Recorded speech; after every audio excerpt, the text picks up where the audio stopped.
Merci, Monsieur le Président. Ma question s'adresse à Monsieur le Premier ministre.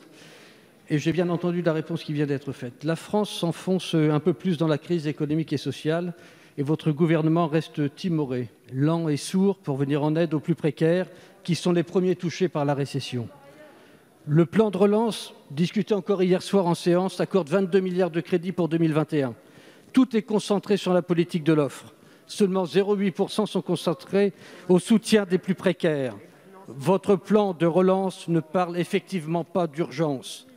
Les débats d'hier soir et les annonces de samedi dernier ne répondent effectivement pas aux situations dramatiques que vivent de trop nombreux concitoyens. Temporaires et limitées, vos mesures s'inscrivent dans la droite ligne de la politique menée depuis 2017, considérant que revaloriser les minima sociaux freinerait le retour à l'emploi.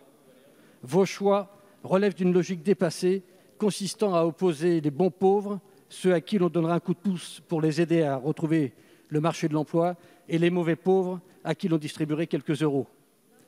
Les bénéficiaires du RSA, dont le nombre va croître de près de 9%, et ceux de l'allocation spécifique de solidarité, les jeunes de moins de 25 ans et les étudiants boursiers, ne percevront fin novembre ou décembre qu'une aide exceptionnelle de 150 €. Ce n'est pas suffisant et cela ne répond pas à l'urgence de la situation.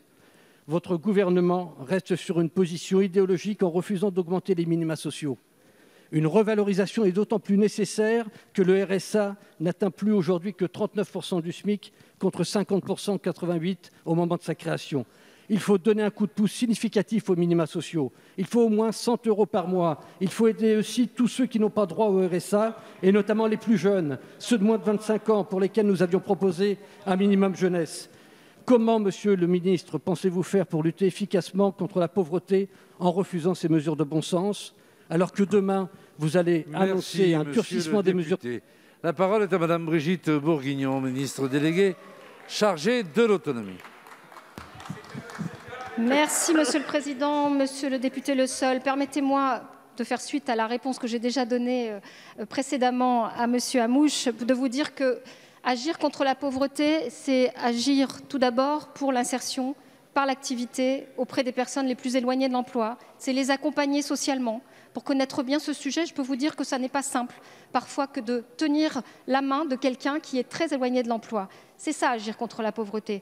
Agir contre la pauvreté, c'est aussi faire en sorte que l'accès aux droits soit le plus amélioré possible, et c'est ce que nous allons faire.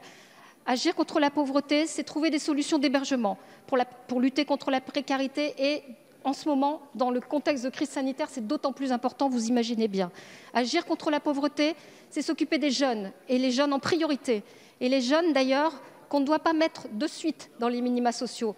Et vous faites partie d'une formation politique, monsieur, je vais vous le rappeler parce que je sais, qui a toujours prôné justement l'activité d'abord, l'insertion, l'apprentissage, bien avant d'entrer dans les minima sociaux. J'en veux pour preuve la création du RMI. Je sais très bien qu'elle n'a jamais concerné les moins de 25 ans et que ça a toujours été même un credo de cette formation politique. Vous le savez, parce qu'on s'émancipe socialement par le travail, par les études, par la formation et par l'activité. Donc moi, je crois plus fortement à ces vecteurs qui peuvent lutter contre la pauvreté plutôt que d'aider... Je veux bien. En tout cas, sachez que nous avons aussi à ajouter dans les mesures que nous avons prises dans la lutte contre la pauvreté, 9 millions de masques ont été envoyés aux familles les plus défavorisées. Il faut le dire, il faut le rappeler.